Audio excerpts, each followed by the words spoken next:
Did Nephi discriminate against Samuel by omitting his teachings? Let's talk about that.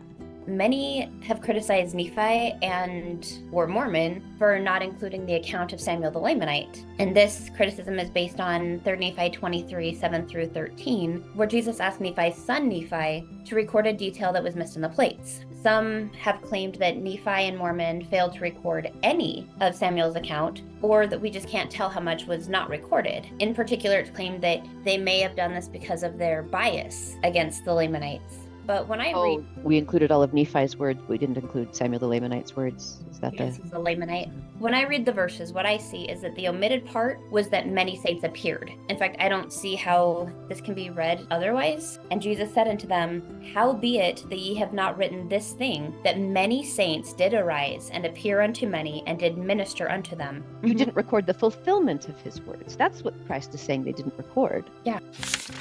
Of course, you could say, and some do, that this specific omission of fulfillment by Nephi was discriminatory. Verse 12, Nephi remembered that this thing had not been written. He didn't hurry and repent for intentionally omitting it. Jesus just commanded that this account be added, and it was. So there's no reason to demean any prophets with charges of discrimination. Think about how many times the Book of Mormon tells us that someone preached without telling us any content, let alone the fulfillment. Or the times we were told that prophets come and they aren't even named, let alone having a sermon recorded.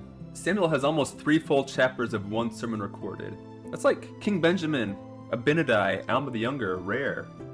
In 3 Nephi 1, before the sign of Christ's birth, Samuel is mentioned 3 times by name, not just the sign given by Samuel.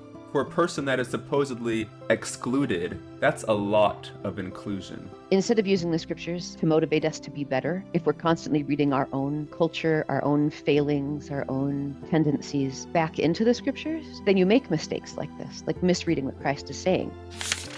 Also, let's not forget whom we are presuming to be discriminatory or careless. Just a few quick points about each of these prophets. Nephi, Samuel's contemporary, was surrounded as if by fire while in prison, received the sealing power, received many revelations daily, and was conveyed by the Spirit. His son Nephi, the one that Jesus talks to in 3 Nephi 23, angels ministered to him daily, and it was not possible to disbelieve his words. He cast out devils and raised the dead. He was cleansed every whit from his iniquity, and was one of the original 12 disciples in the New World. Mormon was visited of the Lord, was a disciple of Christ, and was ministered to by the 3 Nephites. Do you really think you can raise the dead and be cleansed every whit from iniquity and hold a grudge against someone because of their nationality?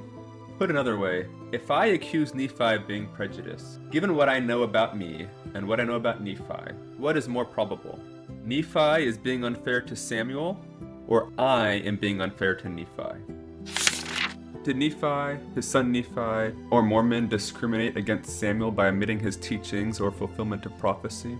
No, the scriptures are plain. The teachings were not omitted. One instance of a very recent fulfillment had not been recorded yet, and Jesus merely asked Nephi to do so, and he did. We hope this helps you follow Jesus Christ by following his prophets.